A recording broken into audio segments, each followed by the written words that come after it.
The most widely published book in human history reveals that we are created in the image of God. Throughout our human journey, each encounter is an opportunity to see the shared humanity in ourselves and others. Regardless of one's views on religion, each experience and each story weaves us together towards a common path of transformation, a process of growth and understanding, a recognition that, at our core, we share a common destiny.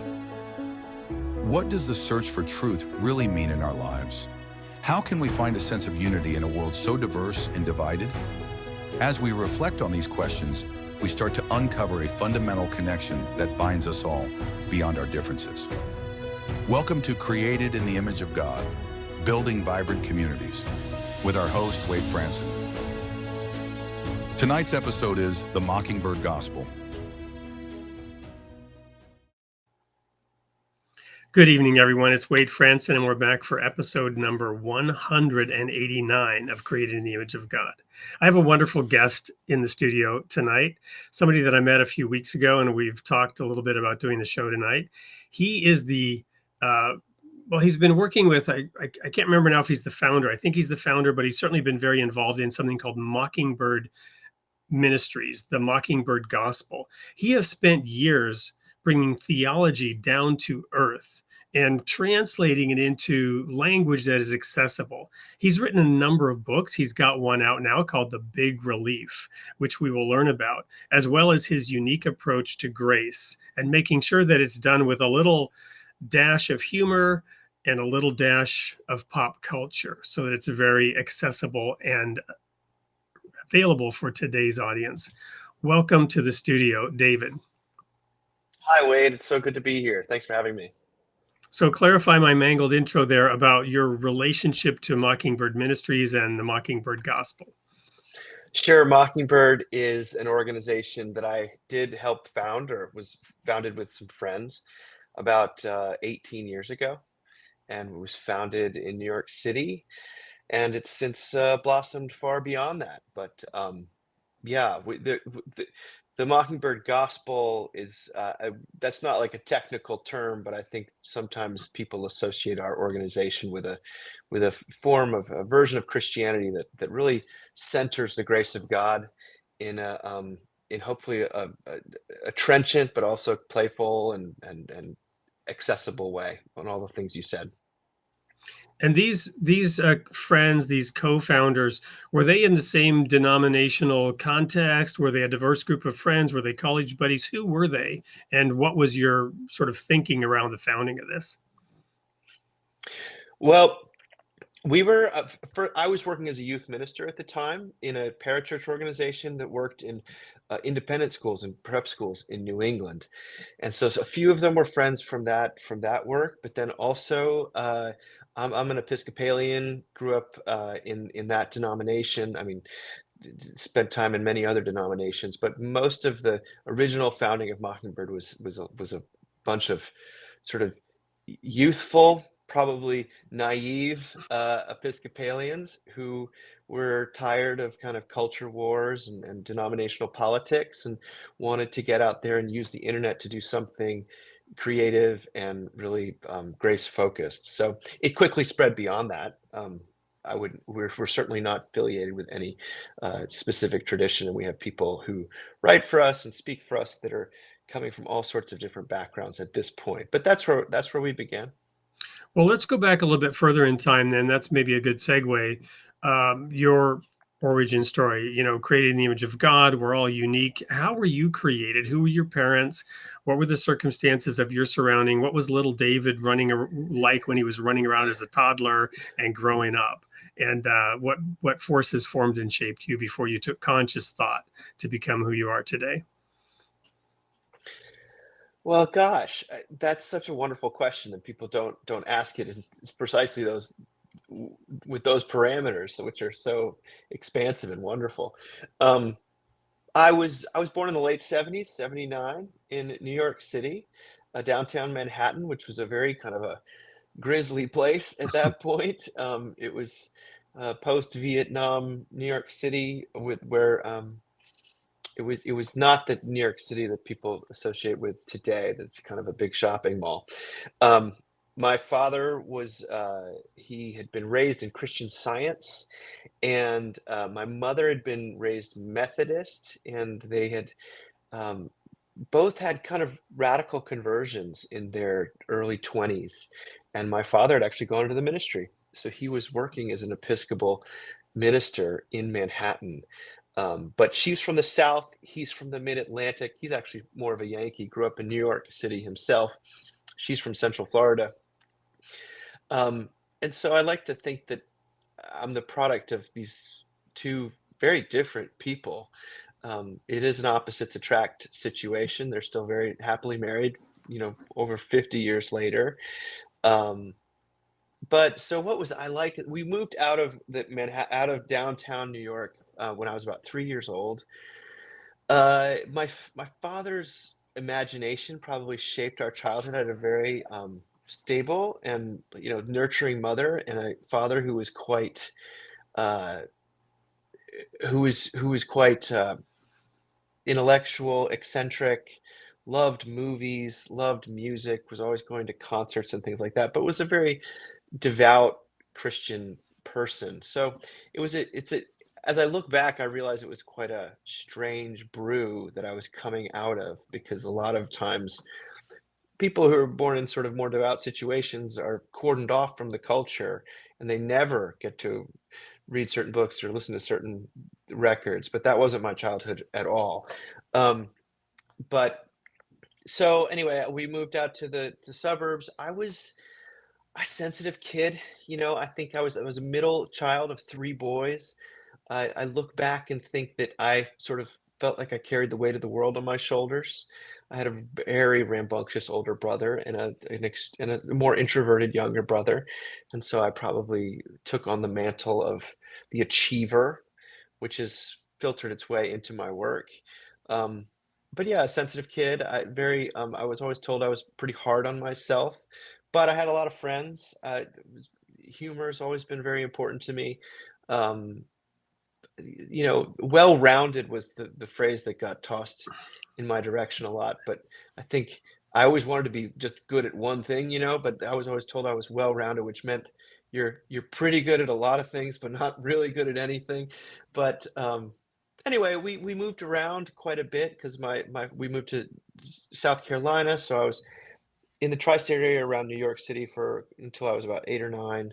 Moved to South Carolina for a little bit. Then we went to Europe, and so I went to German speaking school for a couple of years. Wow. Uh, I got to pause you there because the questions are racking up, and I know I'm going to forget to dig in. So one of the first ones is, so your humor touch points, when you mentioned, you enjoyed humor, I know what they were for me, right? But what were some of the touch points in the area of humor that you remember just really igniting that spark where you realize this is really funny and laughing your head off kind of thing? the earliest would have to be the Muppets. I think Okay. I felt that there was something that just it touched the heart, but really made me laugh, and that was Sesame Street The was Swedish Chef, was that one? Swedish. The silliness of Gonzo and the absurdity and the occasional breaking of the fourth wall. I love that stuff. Yeah. When I got a little bit older, Calvin and Hobbes was running in the Oh newspapers, man. and that was Yeah, that's very brilliant, formative. brilliant, brilliant. Yeah. I would say that those were big, big deals for me. And then when I got a little bit older, Seinfeld has always been an abiding love of mine, and I could watch Not that there's clips anything wrong with that. until the cows come home. Exactly. That was more middle school and high school. Yeah. But I would say those would probably be the three main influences on my sense of humor. Well, very cool. The other thing is, what were the cause of those moves? Down to Uh, North Carolina and then to Europe. well, I think my father was a fairly restless individual. It was common in our denomination at that point, less so now, that you would spend, you have a tenure of about 5 to 7 years in various places. His was a little shorter than that, and he decided he wanted to go get his graduate degree, a PhD in Germany when we were in seventh Was that grade. in When Tübingen by any chance, or where did he get that? bingo, yes, it was in Tübingen. That's exactly where it was. So Yeah, I because got I lived in Stuttgart for 5 years. I was Oh, pastoring really? a three-church circuit in Stuttgart, Basel, and Zurich for Well, our we lived small in Zurich denomination. for 1 year while he was in Tübingen and then moved to Tübingen, and which was, for a 14-year-old kid, uh, which is what I was at the time, although I was yanked out of prep school in South Carolina, which is a very different scene than, 8th grade and gymnasium in Tübingen. Um, it was a wonderful place because you could be everywhere. You could ride a if you could ride a bike, it was basically like having a car, Yeah, and, it's medieval, kind of Legoland almost. It was a wonderful yeah, place to be for a couple years. yeah. So you still speak some German, or? I do, I do. I studied German in college, and it ended up going and living in Vienna for a Oh, wow. year. So, but we were moving around quite a bit, so they sent me to boarding school in Connecticut. So I was educated at a boarding school for 3 years, and then ended up going to college. I would say that faith-wise, I wasn't very interested in church or really even Jesus, from about age 13 to probably 23. I wasn't Hmm. antagonistic because I loved my parents and didn't see them as foolish or misguided. Uh, eh, I needed to figure out who I was. And, come to find out that included a sincere faith in God and God's grace and the So what person was work the of when Jesus. did, as the Germans say, when did the penny drop, right? I mean, y I'm debating here whether I should launch into German with you, but I'm looking at the audience and I'm not seeing anyone saying go for it. So, anyway, so, yeah, what was the turning point that that made you, think more seriously about faith and getting involved in religion and Jesus and The first thing that happened was when I said I was in Austria for a year by myself, direct matriculation.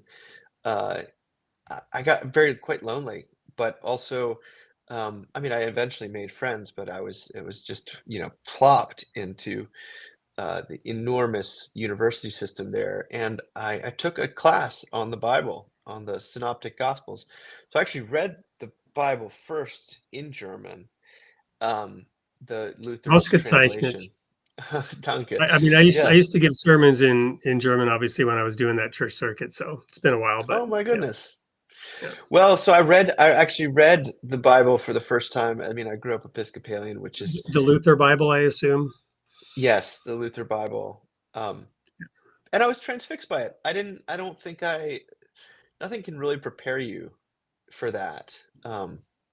So that was really important for me. But then, I think that it's got to travel from the head to the heart. And the year after I graduated from college, I went through some personal difficulties, basically the beginning and ending of a relationship, a romantic relationship that left me pretty bereft and also exposed kind of who, I was all of a sudden doing things I wasn't super proud of and getting to know myself in a new way. And at that point, when I was in pain, I just started praying. And all of a sudden, before I knew it, I was part of a Bible study with some really wonderful folks who supported me during that time in a way that other people really didn't know what to do with that crisis time. And then before I knew it, I was working as a youth minister. It wasn't something I really sought out. I felt almost I was delivered into. And then had a very steep learning curve of what on earth am I doing here? But as time went on, we talked about humor. I met, it was very important to me that I found some Christians who had a good sense of humor because my experience of Christians at high school and in college was that they took themselves extremely seriously Yeah. and were not very funny. So meeting some Christians who could really laugh and make me laugh was instrumental. So it's all sorts of things. You look back and um, you see that there was maybe more going on than you realized at the time. But those are the broad strokes. Well, little anecdote from when I was in Stuttgart, there were a couple of brothers actually from Tübingen who joined our church, And we were actually not even a denomination. Actually, before I go into this little anecdote, the Episcopalian Church, because I recently learned that there are 40,000 denominations. I was shocked. I knew there were many, but 40,000 denominations? That was Mm. shocking. Okay, fact checkers, go make sure that's right. But that's what somebody told me, and I kind of don't doubt it. But the Episcopalian Church, where does that come from? What is it? Who are they? Well, it's originally the Church of England. It's the Church of England in America is the Episcopal Church, originally called the Protestant Episcopal Church. Now there's such a thing as that, the Anglican Church and the Episcopal Church, but historically speaking, the Henry VIII wanted to get divorced, and he couldn't be Roman Catholic and do that, so he ran into this guy named Thomas Cranmer, who was extremely.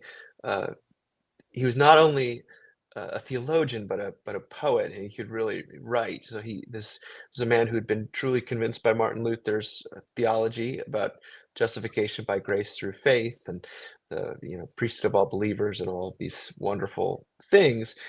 And he Henry VIII sort of leaned on Cranmer to start this new church that was kind of, people sometimes characterize it as like a halfway house between Rome and Geneva, or between true Protestant low. It still has some ritual, but it's really just, when you say an Episcopal Church, it's usually just something that's governed by the Book of Common Prayer that Thomas Cranmer wrote.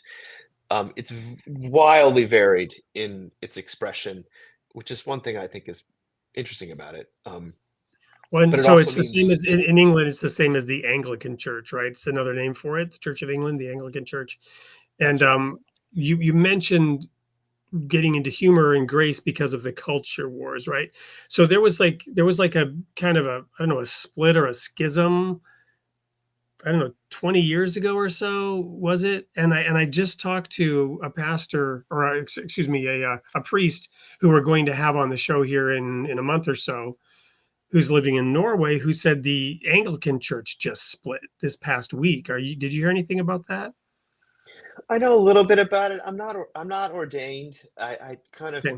intentionally not ordained. Yeah. There's a lot of splits always. If you're dealing with any Protestant denomination, the Well, and last that's how 50 we get years. 40,000 denominations, right? And then the reason for this particular split was the Archbishop of Canterbury is now a woman, and that was a bridge too far for some. And I guess that's never happened before. So that's anyway, I'm not commenting on it. Yes, I'm just throwing that out there. complicated because the Anglicans don't. Yeah.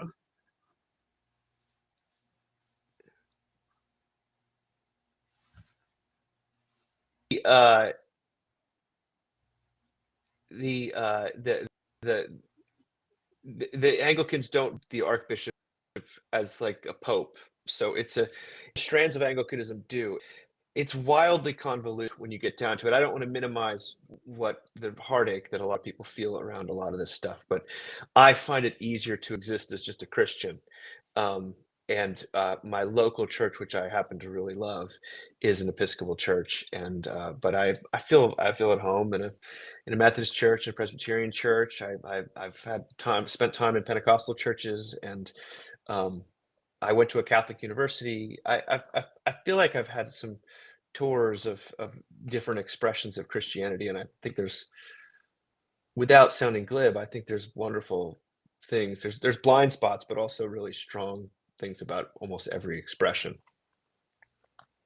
Yeah, well, let me wrap up this opening segment then with this little anecdote. And part of the reason I threw that in there is just that people taking themselves too seriously, right? I resigned from the ministry when the denomination I was a part of, and again, it wasn't really a denomination because we didn't accept the Trinity, which made us heretics. So we didn't get to really call ourselves a denomination, if you will. We were kind of outside. Mm. But when our church split right down the middle over doctrinal differences and couldn't somehow keep it together, that's when I realized this thing about taking oneself too seriously. Though that was not how I put it at the time. But it was a serious matter that we were taking ourselves so seriously that we couldn't stay together. You follow me? That we couldn't Oh, work out sure. whatever differences there were. So I resigned in 1995 from that to separate my faith from my paycheck. But before that, when I was over in Germany, this was actually only like 3 or 4 years before that, before I returned to the US. Um, there were these two brothers who were studying theology in Tübingen who joined our church, our denomination, which was very different. We, for example, also did not believe in um, going out and trying to preach the gospel outside. We believed where Peter said, "Be ready always to give an answer to everyone who asks you." But we didn't feel it was our requirement to go out and profess Jesus to others, right? But these two brothers came from that, and this one brother told me that he used to get on the U-Bahn, the subway, and he would always be nervous when somebody said, and he'd break out into a sweat because he felt his obligation to preach Christ to the person who sat next to him. And Hmm. for him, it was a big relief to not have that burden because in Germany, largely Jesus, it's not a new thing that people haven't heard of. And you know what I mean? So if you imagine having to talk about Jesus to everyone who's sitting next to you on the U-Bahn every day, back and forth, I can imagine breaking out in a cold sweat. But Mockingbird and your approach maybe lightens that up a little bit. So we'll go now to the video, and when we get back into the segment, we're going to have you unpack what all that is, how you approach it differently, how you maybe overcome that burden or that nervousness that this brother in Tübingen had.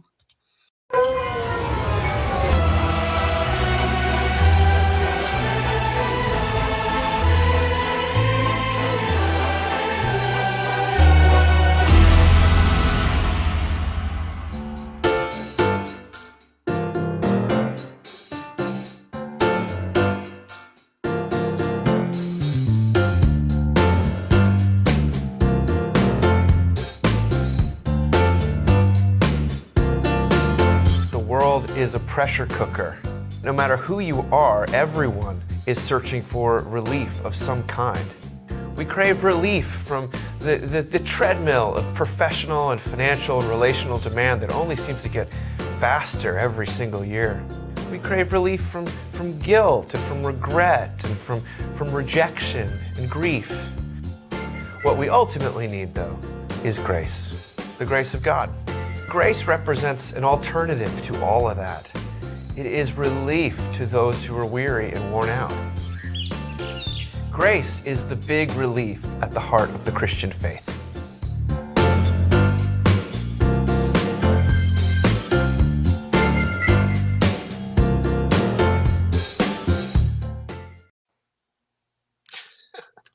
I really like that video. I've watched it a couple times now, and every time I see all the different ways in which stress impacts us at the beginning. So I thought we'd start off this segment by inviting you to give your definition of grace as it maybe applies to this book or to life in an accessible way. Sure. I think grace is one of these big words that can carry a lot of weight. And the book is an attempt to sort of wrap my arms around it without saying it is only this and not that, while also give it some substance. I think the classic definition of grace is it's a gift with no strings attached. That's the language of the Bible. Very often, Paul's words for grace is the same word as gift. I like the youth ministry version of unmerited favor. Unwarranted generosity is a good one. I really like a non-contingent compassionate alliance. That's a psychological definition of grace. I've heard people describe grace as one-way love. I think grace is a surprise, it's a surprising interruption in the sort of quid pro quo that usually defines our lives. So there's all sorts of ways, again, to talk about it. Those are a few that I find compelling. Well, as you were describing those, the image that was coming to mind for me was heaven smiling on us. Heaven smiling on us. Yeah, I mean that's that's beautiful. I mean that's really the theological definition is grace is the answer that the Bible gives us to God's disposition towards real people like you and me. So that's I think that and that disposition is not uh God is not mad at you. God is fundamentally gracious in the final in the end result in the last word is always the love of God, which trumps all the other messages we receive. The forgiveness. In the book I talk about grace as relief, and so I kind of catalog the pressures that we live under, which are many, especially different times in our lives, like the pressure to keep up, the pressure to always be growing, the pressure to always be producing, the pressure to, you know, uh, um, justify yourself, the pressure to save yourself and save the world. So I try to catalog those and talk about how different tributaries of grace are maybe are going to hit us at different times. So for someone who's filled with regret, forgiveness is going to feel like grace. To someone who's who's filled with anxiety about their status, well then the God's imputation of identity, his bestowing of sort of his child of that you were a child of God who's loved, that's going to really speak loudly. But if you're feel like you're a person who's captive or addicted, well then grace is gonna look like rescue very often, liberation. And so I go through all the various things that at least speak to my life as a person in desperate need of grace. I spoke earlier about how I've always had a very loud inner critic, always had a sort of a internalized a lot of pressure, even when it wasn't there, uh, or even when my parents tried to alleviate that. And so I'm desperate for the pardoning word, the room to breathe that we hear about in the grace of God. Yeah, so I'm reflecting now on that young man who joined our congregation in Stuttgart, and instead of feeling a burden and a pressure, um, just to embrace the person who sat next to you, and to I think I've certainly gotten more like that over the years. Mm. Um, Even I'm reflecting even on how we do this show, to just welcome whoever it is, wherever they're coming from. And I'm reflecting on those different aspects that you were describing from your book, and how God's grace will look different to different people depending on what the stress is, what the pressure is, what the problem is, what the challenges that they in particular are dealing with. Uh, I think that's true. I mean, if you're talking to someone who's in prison for a crime they committed, well, then talking to them about, atonement, that God atones for guilt, like that there's courtroom metaphors that really are the Bible's filled with them. Like that's going to have deep resonance. However, if you're more a person who is, I guess, just weighed down by debt, well, then again, forgiveness is going to be something that is going to you're going to your heart is going to leap at that. And it's not like we're always one or the other. I think that grace meets us at different times in our life and looks and feels different. If you're someone who's lonely and rejected, well, then God's grace is going to feel like welcome and inclusion and embrace. There's no question about that. Oftentimes, I think, I mean, I like to talk about the gospel. I'm not shy about preaching, but I do know that if it's kind of uninvited or it can be aggressive, and what people don't, they don't actually hear, "Hey, God loves you." What they hear is, um, "I want to change you." So, and that's actually received as judgment, not as grace. Um, and so you have to do, I think the challenge always when you're talking about this extremely potent thing known as the grace of God is that the delivery method has to match or at least be somewhat in sync with the content of what you're trying to convey. So if you're being overbearing and pushy about forgiveness, someone is not going to, it's not going to compute. The circuits are not going to match up. It's just going to feel aggressive and like an attack. So I think there are ways, and that honestly, my books have all been an attempt, and everything we've done with Mockingbird has been an attempt to not just talk about the grace of God, but to do so in a gracious manner that is full of humor, full of play, does not ignore the dark side of human nature or of our own lives, takes seriously human pain, but also takes seriously God in such a way, in God's forgiving love, in such a way that people feel addressed rather than condescended to or patronized. So Yeah, in terms of we don't how, always do it right. Right.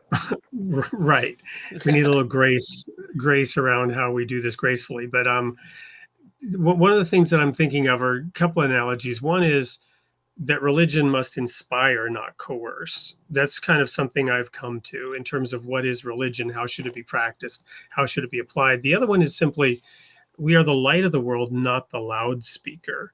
And when you just kind of contrast those two modes of operation, you think about the difference, right? What's the difference between a light and a loudspeaker, right? I love that. It's true. I mean, I think God speaks. I think that there's the word is the word. Of course. I think But if we're but quiet we're enough we're to supposed to be a listen, light, you know. but we're supposed to be a light, exactly. And that's not always the case. And I'm drawn to lightness. I'm drawn to lightness in terms of weightiness, and I'm also drawn to light in terms of the world can feel like a pretty dark place, and my internal life can feel like a pretty dark place sometimes. I'm dying to get closer to the light. Yeah, another one is, I was reflecting recently, and I think I might have talked about this on an episode here recently. I actually spent a lot of time in the book of Genesis. I love it. It just seems to keep giving and giving. And I was focusing on this question that God asked Adam and Eve, who told you you were naked? Right. And now that can seem like an accusation, but it's actually kind of funny because it's like, I created you naked. They were naked. They were naked when God created them. Who Yeah. told you you were naked? What does that mean? Does it mean who let the cat out of the bag? You didn't realize you were naked? It's much more subtle than that, right? You got to unpack that. Who introduced shame into the beauty that I created? Because when he created us, he said it was very good. Everything else he created was good, right? The light was good. The sea was good. At the end of the day, it was good. And when he created us, it was very good, right? Hmm. And so who told you were naked? You know what I mean? Where did that shame come from? Where did suddenly heaven smiling on you turn into heaven is scowling at you? I know. Shame is the first product of the fall. I mean, at least traditionally speaking, it's right there accompanying the lie. It's a deeply tragic reality that sort of goes all the way back to the beginning, but it seems to be what is offending our creator at that point is, wait a Well, but second, see, even that, right? who So let's talk about this for a moment based on the scripture, because this is something I came to, I don't know, maybe 7, 8 years ago. Because I've always spent a lot of time in Genesis, and that was really critical to our foundation. We didn't believe in original sin per se, as it's mm, classically defined in theology. We didn't use the term the fall, but mm, we did believe that that was the time when we all went astray, right? And so I realized later that Paul says, talking to the Corinthian church, which is another, not good example. If you can't be a good example, maybe you can serve as a horrifying warning. And the Corinthian church did, right? So throughout history, the horrifying warning, you have need that somebody teach you again the basics. You're still drinking milk. You should be eating strong meat by this time. Strong meat, what is that? It belongs to those who by reason of use have exercised their senses to discern good and evil. That's what Paul says, which immediately, if you think about it, takes you back to the tree of the knowledge of good and evil. Paul is really saying a mature Christian is eating from the tree of the knowledge of good and evil, but he's processing it differently. She's processing it differently, right? Discerning, using the senses to discern good and evil. The issue with the tree was prematurely, immaturely, taking it the wrong way, coming to the wrong conclusions, influenced by negative doubt, right? The serpent casting doubt on what it is that God's doing, what he stands for. Is he really good? He seems like he's trying to keep something from you. He doesn't want you to become like him, right? How stupid is that? You know, we're created in God's image. Oh, God knows in the day you eat of that fruit, you're going to become like him, and he doesn't want that. Knowing good and evil. And Paul says, no, God wants you to know good and evil. He wants you to come to your own understanding, your own discernment of it. So I view the creation story, the Garden of Eden story, very differently today. It's simply an explanation of the emergence of consciousness, the emergence of freedom, the emergence of independence, the fact that God gives us autonomy.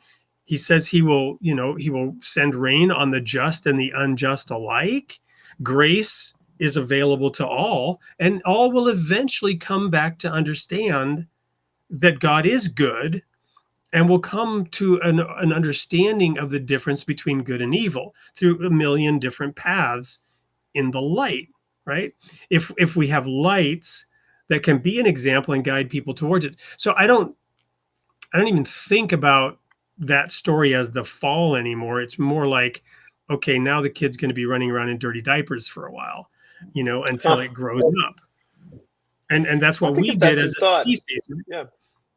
There's a maturing that comes individually and as a species throughout all of the revelation of God through Adam, Noah, Moses, Abraham, Jesus. This constant education. I certainly love the God seeking after those who are hiding in shame. I think that there's that story of the rest of the Bible seems to be God's refusal to give up on these wayward, however you want to put it. I'm not. I always think of the fall is probably, and that's just a shorthand for me. But I would say that it's more of like a reaching up, and then a believing something.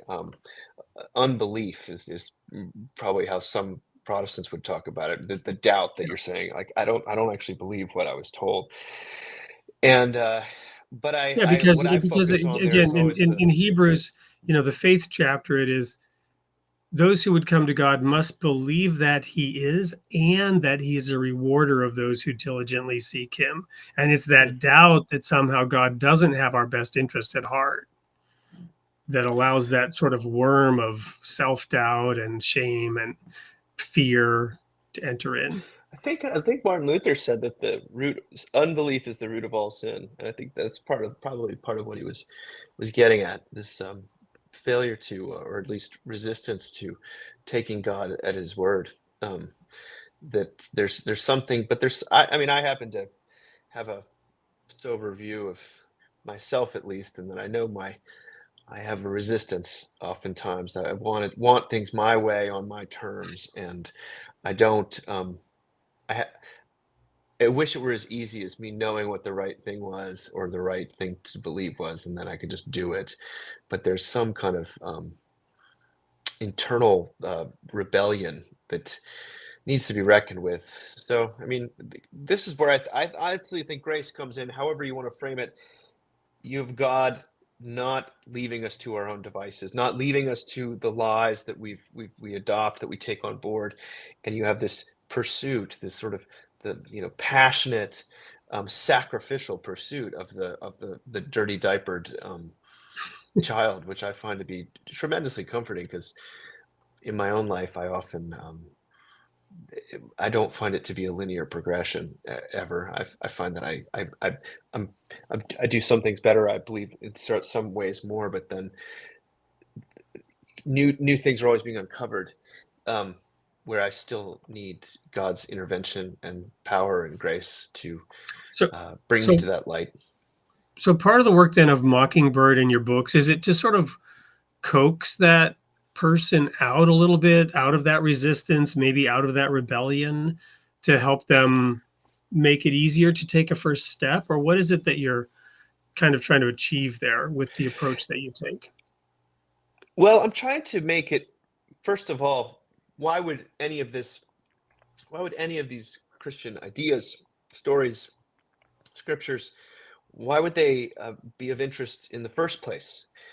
Sometimes I think that we just expect people to be interested in the Bible because it's the Bible, but they're not. Right. I mean, I'm trying to demonstrate the need and the experience we're already having of our own inadequacies, our own shame, our own fear, our own guilt, our own inability to treat others the way that we would like to be treated. I think that I'm trying to surface these things, not necessarily in a condemnatory way, but to name them, and then to translate or use fresh language for the beautiful message about who God is in Jesus. Um, and so each of my books tries to take a different sort of pile of Christian resources and sort of maybe dust it off for the sake of contemporary traction in contemporary people's lives. So when I wrote this, Seculosity is a book I wrote back in 2019, and I was sort of talking about replacement religion and how people aren't actually any less religious than they used to be. They're just religious about different things. Yep. They're religious about politics. They're religious about exercise. They're religious about food. They're religious about romance.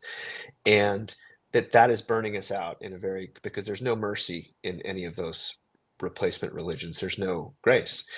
But that was really ultimately a Trojan horse for me to translate the doctrine of justification by faith into contemporary language, which sounds like this antiquated, boring, irrelevant thing. Justification by grace through faith. What is that? Well, it's this idea that your enoughness, which you're tirelessly pursuing in every avenue of your life, is actually a gift of God, like from God to you. There is, I think, a deep relief in the accepting what is already, instead of trying to earn what can't be, trying to pay for what is freely given. So, and then Low Anthropology, I tried to take a view of human creatureliness and limitation and sin, and try to bring that into a why would someone ever even want to believe this? Well, my experience is that love is usually found at the point of weakness, not at the point of success. Like that, the greatest unity I feel with other people is because we share our, we've suffered together. We've failed together. I know your what hurts you, your wounds, not just what you're proud of. And so I tried to. That was talking about contemporary divisions and how we're divided by all sorts of things we aspire to, but we're united in our shared failure to achieve those aspirations on our own steam. And then the big relief, of course, is just me trying to get at the grace of God, which is counterintuitive. It exists in relief against the way that life tends to work, which is usually some sort of transactional, I do this for you, you do that for me. Right. And so relief is this word that I just kept hearing everywhere I go, from people talking about, disaster relief after hurricanes, to people talking about, canceling their Netflix account because they can't keep up with the shows. It's just, I got the sense, gosh, if you really listen to your neighbors, listen to your own heart, people are just crying out for relief. And life seems to be getting faster every year. More is being asked of us professionally, relationally, financially, etc. Where is hope to be found? Is God just another treadmill? Is religion just another ladder to fail at? And I don't think so. So I was trying to reclaim some of this stuff with compassion and including myself in the diagnosis, but also to do it, Wade, with some playfulness, because this is not about like solving a problem or getting something right. It's about disclosing and exposing what life actually feels like today. And in light of that, how might Jesus be of interest? And what is it about his message and person that endures? What is it about the Holy Spirit that would be of tremendous urgent importance for folks? Um, whether I do it successfully or not, I don't know, but that's what I've tried to do, because there's a lot of books out there written for Christians. There's a lot of books out there uh, that are helping those who are growing in their faith in all sorts of ways. But in my own ministry and work in Central Virginia, I didn't feel like I had a lot of resources to give to people who were sort of curious, but not quite there emotionally, or they needed some coaching with the plausibility structures. It's a lot Well, of things I just said. no, it's awesome, and I'm just drinking it in. I really love your approach. I love I'm just reflecting and thinking about everything you're saying. We're going to go to a really quick commercial break, and when we come back, we're going to ask the question: where are you growing next? How has all this been working, and what is the feedback, and what's next on the horizon for you, for Mockingbird, for your writing? Don't go anywhere. We'll be right back with more of David and the grace of relief. What if everything you thought about healing was missing one vital piece? 7 generations of doctors, one man who took a different path. Betty Carmichael never went to med school, but he discovered something that science can't always explain: a spiritual process with the power to heal. Inside one of the nation's toughest recovery centers, he tested a 3-step spiritual method to address the real root of suffering, what he calls the prayer of freedom. An unexpected result happened. Nearly 90% of participants walked away healed in under a week. Now he's sharing this powerful process with the world, one that works regardless of religion or belief. Discover the prayer of freedom and unlock the life you were meant to live. Welcome back to Creating in the Image of God. I'm here with, and I got to look up your name to make sure I pronounce it right, David Zahl, who co-founded Mockingbird and has a new book out called The Big Relief. So we've been talking a lot about your approach to grace, David, and making it accessible. So what's next for you? I know you're currently traveling the nation. The book's getting great reviews. I was looking at some of them on Amazon, and it's like way over 4.5 stars. Is like one lower review, but the person didn't actually leave a review. We think they probably thought the book was great and got the numbers reversed. But anyway, so what's next? What's on the horizon? Where are you growing next? Well, this is the big question. I've got a lot of different projects I'm thinking about moving into. There's a chapter in the book about play as the relief from productivity. This feeling that, I have to produce. I live every day having to. If something's not productive, it's not worth doing. And play is sort of the form that grace often takes, which is play is something you do because you delight in it, and you enjoy it for its own sake. And I think play is a mode of being in the world that grace makes possible. And I've just written a long article about it that'll come out in Christianity Today, I think in about a month. But I've thought about possibly expanding that into a book, into a short book, because I think that this play is usually also synonymous with freedom. And I think there's something deeply, the great question of the Christian life is sort of, what will you do now that you don't have to do anything? And so I want to play is something I want to explore how it works as a church, and as a creative person, as a writer, as a man. I think men in middle age stop playing unless they're playing golf. So I want to explore that. That's one thing. I'm also very interested in loneliness and in middle age among men and women, but how do I weave that into the other? I mean, I'm very interested in perfectionism, the addiction of revenge that sort of seems to be afflicting our society. So I'm not exactly sure. The play thing feels like the strongest and most constructive. Um, I don't want it to sound flaky, but I think it could be generative um, as a project to go about playfully. Because certainly I have three boys. I need that reminder. We talked about Calvin and Hobbes earlier, and and Yeah. the Muppets. These things all. I think the world is such a heavy place right now that almost like a Christian act of resistance is almost to play and to Well, um, no, I love make. that idea. And I don't think I shared this with you, but I was diagnosed many years ago with a chronic crippling disease. And this was all during that time when I resigned from the industry. The reason I actually moved back from Europe to the US was on temporary disability. And I was then offered permanent disability. And I was told by doctors in multiple countries I would be in a wheelchair at age 40. And one of the things I was doing, and I turned the disability down because I said I'm going to beat this thing, which may have been stupid and may have been arrogant. But thankfully, the church I was part of made it possible for me to have time off and to do what I could to get well. There was no cure, there was no treatment. But one of the things that I was doing was swimming. I was staying on the campus where I had gone to college while during this period of recovery, and they had a big Olympic swimming pool for the college there, and I would go swim every morning.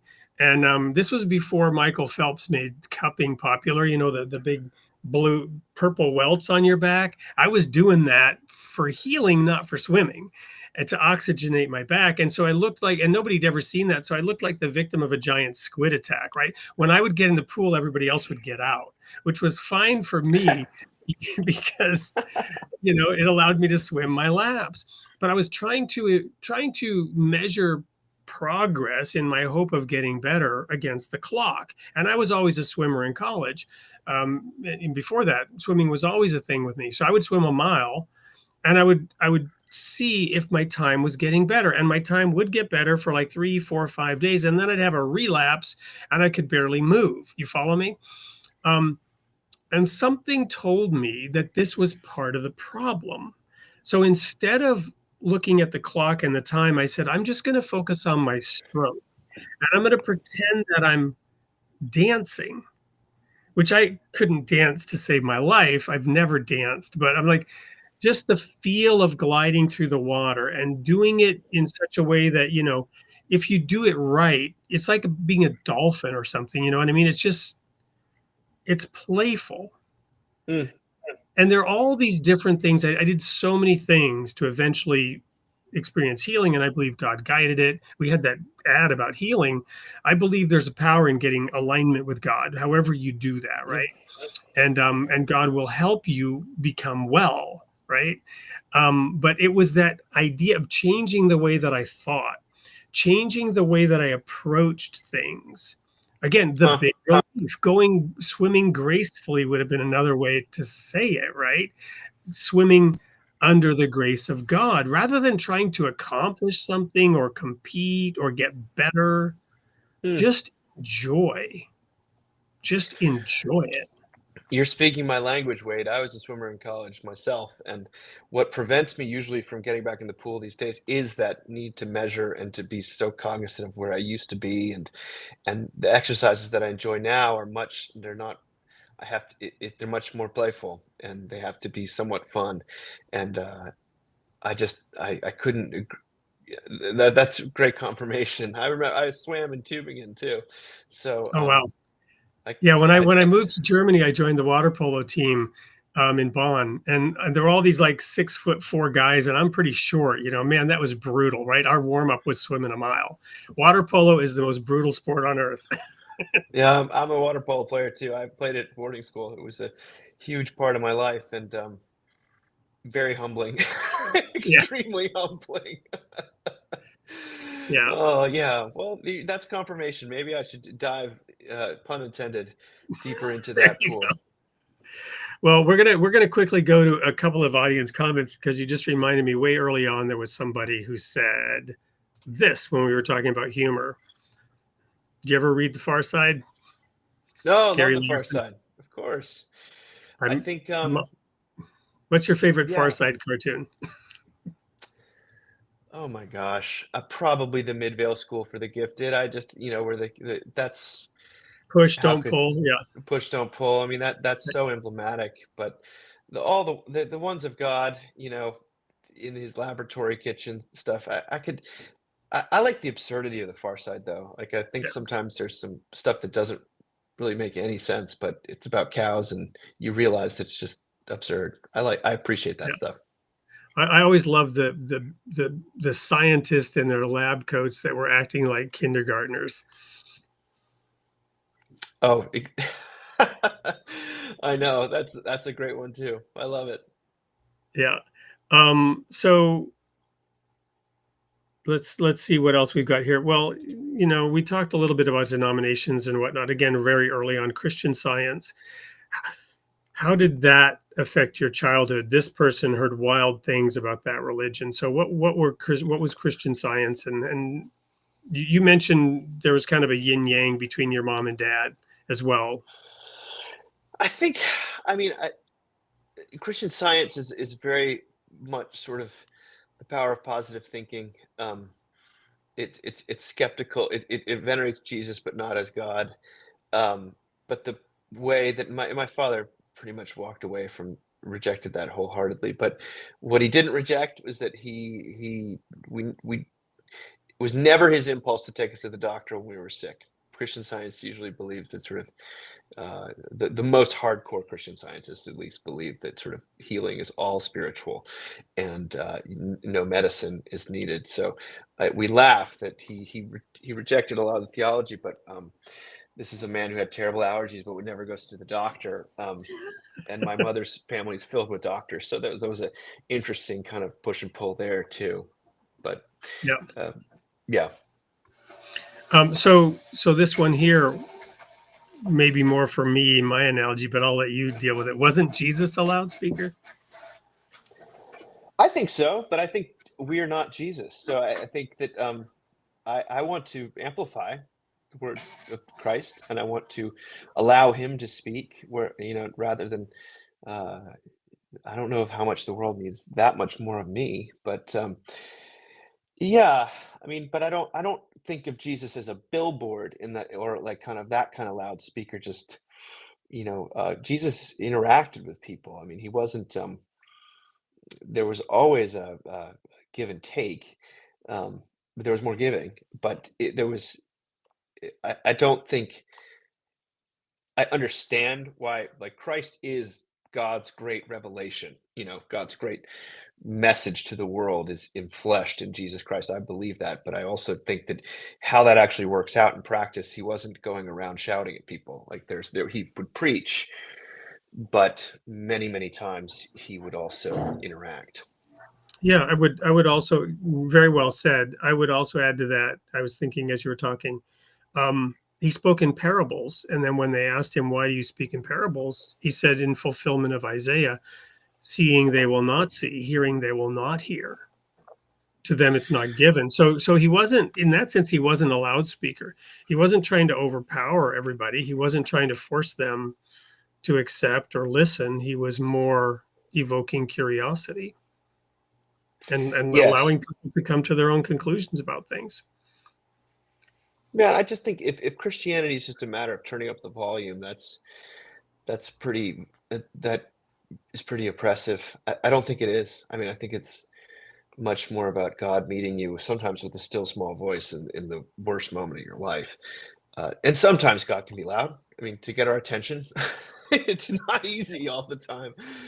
But anyway, it's a I great remember question. giving a sermon in the Black Forest to this conference, and I was chosen for Youth Day, right? Because I was younger back then. And so Youth Day was a hard thing in our church, right? Especially at a conference like that, because, we had these epic 90-minute sermons in our denomination, and people didn't know how to reach the youth, and the youth tuned out. And I gave a sermon on attention getting devices, which was a ploy for me to use a lot of attention getting devices throughout the sermon. But all the devices which God has used throughout history to get our attention, and there's just a huge different diversity of attention getting devices that God has used. Wow. Well, we live in an attention economy, my friends. Yeah. Well, here's one for you. What practices or rhythms help you stay grounded in grace when you're in a season of busyness or fatigue? Well, for me, a lot of that revolves around church. I go to a church that I enjoy and I love, but I also it's a place where I get to serve other people. And I go there at least 3 times a month. I'm part of a men's Bible study on Wednesday, and I like to wake up when I have the chance to and journal and read and do the things. A prayer journal is really important to me. It hasn't always been, but right now in my life, it's become important. But the other, I also try to. It is important for me to take care of my body, get enough sleep, all those sorts of mundane things that sometimes I think I'm so spiritual and don't need, but I do. And But for me, I would say that going to a church where I not only hear about the grace of God, but I experience it from other people, but also through the liturgy. I know I can rely on that it's not people making it up as they go along, that there's but the Holy Spirit's not somehow checked at the door. I'm very grateful for that. I don't take it for granted because I know that that's not a lot of people's experience of church. But for me, it's become that's Sunday, but every day there's certain rhythms that I've tried to adopt. Of course, with little kids and all the pressures I describe in the book, the best laid plans of mice and men are sometimes just that. Yeah. But God is always drawing me back to those things. So, somebody told me recently, if you want to hear God laugh, make a plan. Yeah, I love that's a great joke or a Because great he has other truism. plans. Right. So one more, because we're out of time here, but I'll throw this one out there and then I'll invite you to have the last word. What has surprised you the most about the way God has continued to work in your life or ministry? Something you didn't see coming when you first started the Mockingbird Project? Gosh, well, I didn't see myself as a writer when we started the Mockingbird Project, and I've now written 4 books, and I've countless blog posts and articles, and I found that I love the written word, and I find it delightful. I find there's playfulness in that process. I when but this is questions, a very sweet one because almost nothing that's happened in Mockingbird is according to what I envisioned, and it's much bigger and more interesting. If it had been just what I wanted, we would have reached some yuppie 20 somethings in New York City, and that would have been the sort of the end of the day. And it's been a more expansive and adventurous thing, and I've gotten to go to places I never thought I would, and watch some of our things be translated into different languages, and hear from folks in every conceivable context that they've been encouraged by the resources we've produced and the podcasts we host. And um, I hear from a lot of people that Mockingbird has really helped either save their faith or God has used it uh, to to bring them comfort in a desperate season, and that to me is very exciting.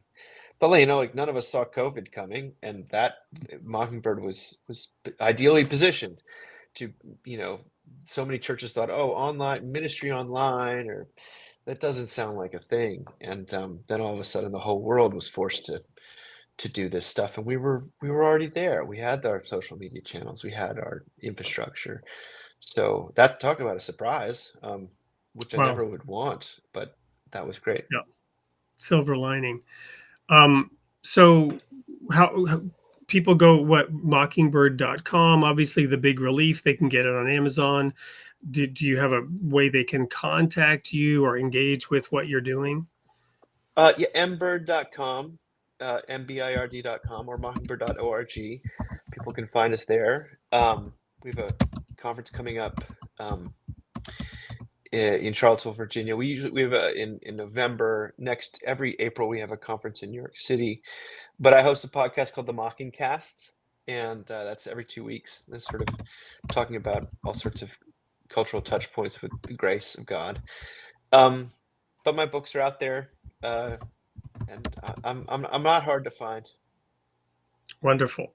So, last words. What do you want to leave the audience with as we wrap up here? And after that, we've just got one thing, which is to air the sneak peek for next week. Well, I just want to say that I'm seeing these comments, and I'm very someone it's got a screen name "Selling England by the Pound," which is just about my favorite record of all time by the band Genesis. So I just have to say that out loud. But what do I want to leave people with more seriously? I think that um, it's okay to trust in God, that God is gracious and not mean or capricious. So that's I mean I always like to tell people God's not mad at them, um, and that's something you can actually hang your hat on, um, and it's okay to laugh at yourself. Amen. We have this sort of tagline at the end. Remember, you are created in the image of God, and God loves His creation. Well, what a better way, what better place to end than that.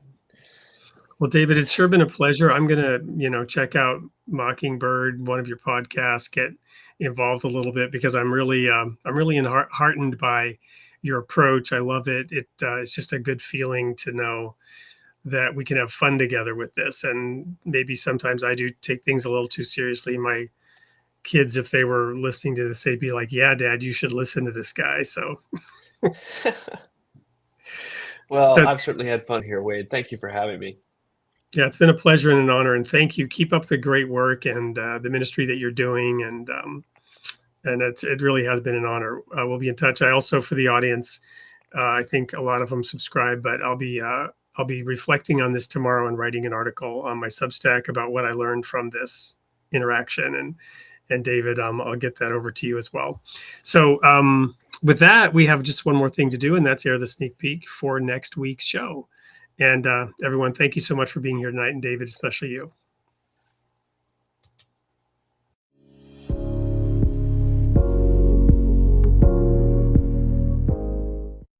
Hey everyone, it's Wade Franson back in the studio with an amazing guest for this coming Tuesday's show at 8 p.m. Central Time on Created in the Image of God on November 4th. I'm here with Brian Zond. And after all, it's the political season, not this year, but it's kind of that election fall feeling in the air.